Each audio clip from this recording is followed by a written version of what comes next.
ನಮೋ 3.0 ಗವರ್ಮೆಂಟ್ನಲ್ಲಿ ಸಚಿವರಿಗೆ ಖಾತೆ ಹಂಚಿಕೆ ಆಗಿದೆ. ವಿಸ್ತಾರ ನ್ಯೂಸ್ನಲ್ಲಿ ನಮೋ ಸೈನ್ಯದ ಸಚಿವರ ಖಾತೆ ಪಟ್ಟಿ ನಿಮ್ಮ ಮುಂದೆ ಇಡ್ತಾ ಇದ್ದೇವೆ.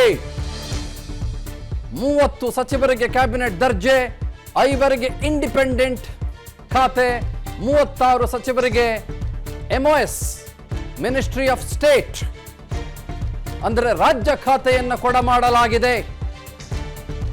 ಕರ್ನಾಟಕದಲ್ಲಿ ಎಷ್ಟು ಜನ ಕೊಟ್ಟಿದ್ದಾರೆ? ಹಾಗಾದ್ರೆ ಕರ್ನಾಟಕದಲ್ಲಿ ಬಹಳ ಜನ ಆಯ್ಕೆ ಹೋಗಿದ್ರು.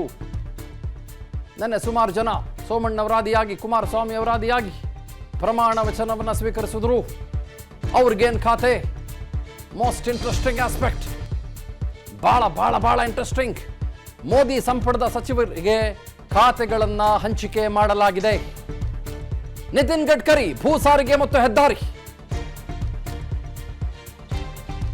ಅಜಯ್ ತಮ್ಟಾ ಭೂ ಸಾರಿಗೆ ಮತ್ತು ಹೆದ್ದಾರಿ ರಾಜ್ಯ ಖಾತೆ, ಹರ್ಷ ಮಲ್ಹೋತ್ರಾ ಭೂ ಸಾರಿಗೆ ಮತ್ತು ಹೆದ್ದಾರಿ ರಾಜ್ಯ ಖಾತೆ, ಅಮಿತ್ ಶಾ ಗೃಹ ಖಾತೆ, ಎಸ್ ಜೈಶಂಕರ್ ವಿದೇಶಾಂಗ ಇಲಾಖೆ, ರಾಜನಾಥ್ ಸಿಂಗ್ ರಕ್ಷಣಾ ಖಾತೆ, Ashwini Vaishnaw he will continue to be the railway minister.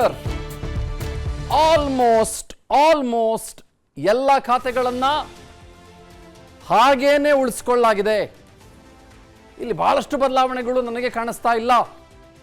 Let's go to the graphical representation ನಾವ್. ಇವಾಗ ಹೋಗೋಣ ಯಾರ್ಯಾರಿಗೆ ಏನೇನು ಖಾತೆ. ನಮೋ ಸೈನ್ಯದಲ್ಲಿ ನನ್ನ ಹಿಂದ್ಗಡೆ ಇರುವಂಥ LED ಸ್ಕ್ರೀನ್ನಲ್ಲಿ ಡೀಟೇಲ್ಸ್ ನಿಮ್ಮ ಮುಂದೆ ಬರ್ತಾ ಹೋಗುತ್ತೆ. ಭೂ ಸಾರಿಗೆ ಮತ್ತು ಹೆದ್ದಾರಿಯನ್ನ ನಿತಿನ್ ಗಡ್ಕರಿ ಅವರಿಗೆ ಕೊಡಲಾಗಿದೆ. ಅಜಯ್ ತಮ್ಟಾ ಅವರಿಗೆ ಮತ್ತೊಂದು ಖಾತೆಯನ್ನು ಕೊಡಲಾಗಿದೆ. Let's flip back to the last one please. ರಾಜ್ಯ ಮತ್ತು ಭೂ ಸಾರಿಗೆ ಹೆದ್ದಾರಿ ಖಾತೆಯನ್ನು ಅವರಿಗೆ ಕೊಡಲಾಗಿದೆ. ಅಂದರೆ he will have the state cabinet ministry.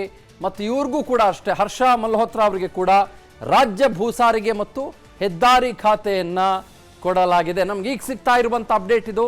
ಹಾಗಾಗಿ I will be very quick to update. Overall the Nitin Gadkari ಒಂದು ರೀತಿ ಪ್ರೂವನ್ ಟ್ರ್ಯಾಕ್ ರೆಕಾರ್ಡ್. ಈ ಹೆದ್ದಾರಿ ಖಾತೆಯನ್ನು ವಹಿಸಿಕೊಂಡ ನಂತರದಲ್ಲಿ ಬಹಳ ಅತ್ಯುನ್ನತವಾದಂಥ ಸಾಧನೆಗಳು ಮತ್ತು ಬಹಳ ಅದ್ಭುತವಾದಂಥ ಹೈವೇಗಳು, ಎಕ್ಸ್ಪ್ರೆಸ್ ವೇಗಳು, ಮತ್ತು ಈ ಎಕ್ಸ್ಪ್ರೆಸ್ ವೇಗೆ ಬೇಕಾದಂಥ ಸಂದರ್ಭದಲ್ಲಿ ಯಾವ್ಯಾವ ಜಾಗಗಳು ಬೇಕು, ಯಾವ್ಯಾವ ಜಾಗಗಳನ್ನು ಕಬ್ಜಾ ಮಾಡಿಕೊಳ್ಬೇಕು, ಯಾವ್ಯಾವ ಜಾಗಗಳನ್ನು ತಮ್ಮ ಸುಪರ್ದಿಗೆ ತೆಗೆದುಕೊಳ್ಬೇಕು, ಅವರಿಗೆ ಪರಿಹಾರಾರ್ಥವಾಗಿ ಎಷ್ಟು ಕೊಡಬೇಕು, ಅದರ ಬಗ್ಗೆ ಎಲ್ಲ ಬಹಳ ಯೋಚನೆ ಮಾಡಿದಂಥವ್ರು. ಆ್ಯಂಡ್ ಅದರ ಜೊತೆಗೆ ಈ ಕಾರ್ಗಳ ವಿಷಯ ಬಂತು. ಕಾರ್ಗಳ ವಿಷಯ ಬಂದಾಗ ಇನ್ನು ಹಲವು ನಿಲುವುಗಳನ್ನು ತೆಗೆದುಕೊಂಡಂಥವ್ರು. 6 ಏರ್ ಬ್ಯಾಗ್ಸ್ ಇರಬೇಕು ಕಾರ್ನಲ್ಲಿ, ಅಥವಾ ನಮ್ಮ ರಾಷ್ಟ್ರೀಯ ಹೆದ್ದಾರಿಗಳು ಅಲ್ಲಿಂದ ಇಲ್ಲಿವರೆಗೂ ಕೂಡ ಸಾವಿರಾರು ಕಿಲೋಮೀಟರ್ವರೆಗೂ ಕೂಡ ಉತ್ಕೃಷ್ಟ ರೀತಿಯಲ್ಲಿ, ಒಂದು ರೀತಿ ನಾವು ಯುರೋಪಿಯನ್ ಕಂಟ್ರಿಗಳ ಆಟೋಬಾನ್ ಬಗ್ಗೆ ಮಾತಾಡ್ತೀವಲ್ಲ, ಸ್ಪೀಡ್ ಲಿಮಿಟೇ ಇಲ್ಲದಂಥ ಹೆದ್ದಾರಿಗಳು, ಅಷ್ಟು ಉತ್ಕೃಷ್ಟ ರೀತಿಯ ಹೆದ್ದಾರಿಗಳಿರಬೇಕು. ಈ ರೀತಿಯ ಹಲವು ಯೋಜನೆಗಳನ್ನು ತೆಗೆದುಕೊಂಡು ಬಂದಂಥವರು. ಅದರ ಜೊತೆಗೆ ಹೈಡ್ರೋಜನ್ ಫ್ಯೂಯಲ್ ಬಗ್ಗೆ ಚರ್ಚೆ ನಡೆಸಿದಂಥವರು.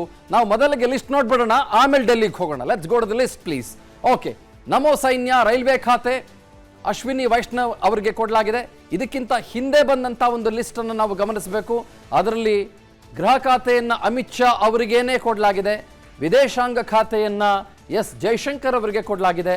ರಕ್ಷಣಾ ಇಲಾಖೆಯನ್ನು ರಾಜನಾಥ್ ಸಿಂಗ್ ಅವರೇ ನೀವೇ ವಹಿಸಿಕೊಳ್ಳಿ ಅಂತ ಅವರಿಗೆ ಡಿಫೆನ್ಸ್ ಮಿನಿಸ್ಟ್ರಿಯನ್ನು ಬಹಳ ಸ್ಪಷ್ಟವಾಗಿ ಕೊಟ್ಟಿದ್ದಾರೆ. ಸೊ ಆಲ್ಮೋಸ್ಟ್ ಯಾರ್ಯಾರು ಕಳೆದ ಟರ್ಮ್ನಲ್ಲಿ ಕೂಡ ತಮ್ಮ ಎಫಿಷಿಯನ್ಸಿಯನ್ನು ಅವರವರ ಖಾತೆಗಳಲ್ಲಿ ತೋರಿಸಿದ್ರು, ಅವರಿಗೇನೆ ಈ ಸಲವೂ ಕೂಡ ಆಲ್ಮೋಸ್ಟ್ ಖಾತೆಗಳನ್ನು ಇಲ್ಲಿ ಹಂಚಿಕೆ ಮಾಡಲಾಗಿದೆ. ಬಟ್ ಒಂದು ಗಮನದಲ್ಲಿಟ್ಕೊಳ್ಳಿ, ಇನ್ನು ಕೆಲವರಿಗೆ ಹೆಚ್ಚುವರಿಯಾಗಿ MOS ಕೊಟ್ಟಿದ್ದಾರೆ. ಫಾರ್ ಎಕ್ಸಾಂಪಲ್, ಈಗ ಹೆದ್ದಾರಿ ಖಾತೆಯನ್ನು ಸಂಪೂರ್ಣವಾಗಿ ನಿತಿನ್ ಗಡ್ಕರಿ ನೋಡ್ಕೊಳ್ತಾರೆ ಅಂತಂದರೆ, ರಾಜ್ಯದ ವಿಚಾರಕ್ಕೆ ಬಂದಾಗ ಅಲ್ಲಿ ಇಬ್ಬರಿಗೆ ಸ್ಥಾನಮಾನಗಳನ್ನು ಕಲ್ಪಿಸಿಕೊಡಲಾಗಿದೆ. ಅನುಕ್ಷಣದ ಸುದ್ದಿಗಳಿಗಾಗಿ ವಿಸ್ತಾರ ನ್ಯೂಸ್ ಯೂಟ್ಯೂಬ್ ಚಾನೆಲ್ ಸಬ್ಸ್ಕ್ರೈಬ್ ಮಾಡಿ. ಹೊಸ ಸುದ್ದಿಗಳ ನೋಟಿಫಿಕೇಶನ್ಗಾಗಿ ಬೆಲ್ ಐಕಾನ್ ಕ್ಲಿಕ್ ಮಾಡಿ. ಲೇಟೆಸ್ಟ್ ಅಪ್ಡೇಟ್ಸ್ಗಾಗಿ www.vistaranews.com ವೆಬ್ಸೈಟ್ಗೆ ವಿಸಿಟ್ ಮಾಡಿ.